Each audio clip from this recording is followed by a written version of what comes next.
କୁଆଡ଼େ ଗଲା? ପାଉନି ମିଳୁନି। ଆରେ କୁଆଡ଼େ ଗଲା ମୋ ମହୁଲି ରସ? କି ନେଇଗଲା ନା କଣ?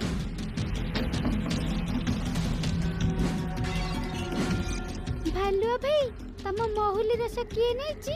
ଆମେ ଜାଣିଛୁ। କିଏ ନେଇଛି? ଆରେ ଖାଲି ତା ନାଁ କୁହ, ତାକୁ ମାରି ମାରି ଟିଣ କରିଦେବି। କିଏ ନେଇଛୁ କୁହ? ବାଘ, ବୁମ୍ଭା ଆଉ ବିଲୁଆ ତମ ଘରୁ ମହୁଲି ରସ ନେଇ ପଳେଇଛନ୍ତି। ଏବେ ଆମେ ତାଙ୍କୁ ମହୁଲି ରସ ନେଇକି ଦୌଡ଼ି ପଳଉଥିବାର ଦେଖିଲୁ। ଆଚ୍ଛା, ମହୁଲି ରସ ପିଇବାର ତାଙ୍କର ଏତେ ଇଚ୍ଛା? ଛାଡ଼ିବିନି ତାଙ୍କୁ, ଦଉଛୁ ତାଙ୍କୁ।